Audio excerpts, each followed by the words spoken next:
தமிழ்நாடு சட்டப்பேரவை விதி 26(1) கீழ் தமிழக சட்டமன்ற பேரவை கூட்டமானது வருகிற டிசம்பர் மாதம் 9ஆம் தேதி காலை 9:30 மணிக்கு தலைமைச் செயலக வளாகத்தில் அமைந்துள்ள சட்டப்பேரவை மண்டபத்தில் கூட்டியுள்ளேன் என்பதை தெரிவித்துக் கொள்கிறேன்.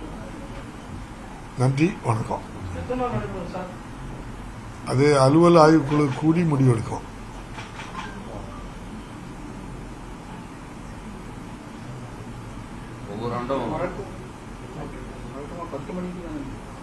இது 9:30 மணின்னு சொல்லி போன பில் கொண்டு வந்து பாஸ் பண்ணியாச்சு. அது நான் எப்படி முடிவு பண்ண முடியும்? அலுவல் ஆய்வுக்குழு பிஏசி கூடி முடிவெடுக்கும்.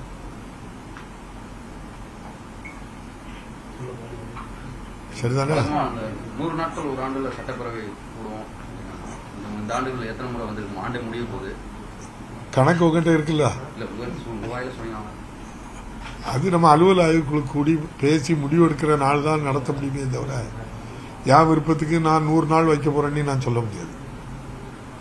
அலுவல் ஆய்வுக்குழு தான் கூடி முடிவெடுத்து இந்த சபையை எவ்வளவு நாள் நடத்தணும்னு சொல்லுவோம். அலுவல் ஆய்வுக்குழுல எல்லா கட்சி உறுப்பினர்களும் இருக்காங்க. நன்றி. அவை அதெல்லாம் நடைமுறையில் இருக்கு, சிலது ஆய்வுல இருக்கு. அதெல்லாம் அந்தந்த பணிகள் நடந்துகிட்டே இருக்கும். நடவடிக்கைகள் தேவையான இடங்கள்ல தேவையான நடவடிக்கை எடுக்கும்.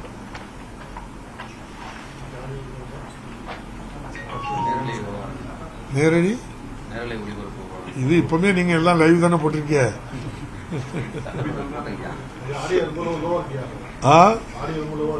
சட்டமன்றமும் நீங்க எல்லாமே லைவ்ல தான் ஓடிட்டு இருக்கு. சட்டமன்றம் படிப்படியாட்டு முழுமையாட்டு சட்டமன்ற கூட்டத்தொடர் முழுமையா லைவ் பண்றதுக்கு வேண்டிய நடவடிக்கைகள் எடுக்கப்பட்டு வருகிறது. நிச்சயமாட்டு மாண்புமிகு தமிழக முதல்வர் இப்போது இருக்கின்ற முதல்வர் வந்த பின்புதான் நேரடி ஒளிபரப்பு ஆரம்பிக்கப்பட்டது.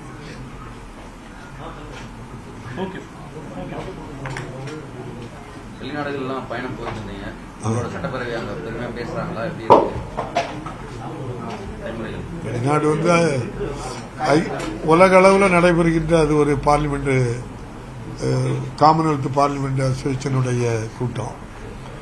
அதுகளில் இந்த ஆண்டு ஆர்டிபிஷியல் இன்டெலிஜென்ஸை பற்றி நமக்கும் பேசுகிற ஒரு வாய்ப்பு கிடைச்சிது.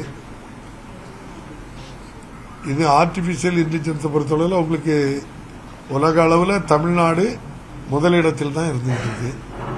சட்டப்பேரவையாக இருந்தாலும் காகிதம் இல்லாத சட்டப்பேரவை எல்லாமே புதிய தொழில்நுட்பங்களை மக்களிடம் கொண்டு சேர்ப்பதற்காக பள்ளி கல்லூரிகளிலும் நம்முடைய மாண்புமிகு முதல்வர் அவர்கள் ஆர்டிபிஷியல் இன்டெலிஜென்ஸை கொண்டு சேர்த்து நம்முடைய வருங்கால மாணவ செல்வங்கள் அந்த புதிய தொழில்நுட்பங்களை படித்து பலன் பெறுவதற்கு வேண்டிய பணிகளை செய்து கொண்டிருக்கிறது இந்த அரசு.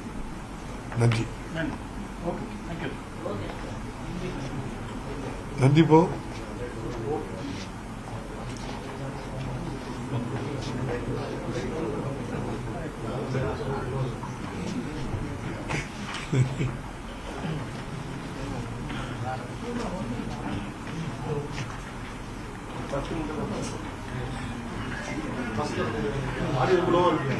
என்ன தம்பி,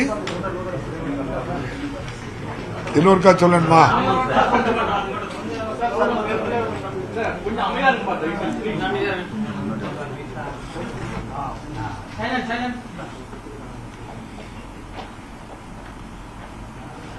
தமிழக சட்டப்பேரவை கூட்டத்தொடரானது தமிழக சட்டமன்ற பேரவை விதி 26(1) கீழ் வருகிற டிசம்பர் மாதம் 9ஆம் தேதி காலை 9:30 மணிக்கு தலைமைச் செயலக வளாகத்தில் அமைந்துள்ள சட்டப்பேரவை மண்டபத்தில் நடைபெறும் என்பதை தெரிவித்துள்ளேன்.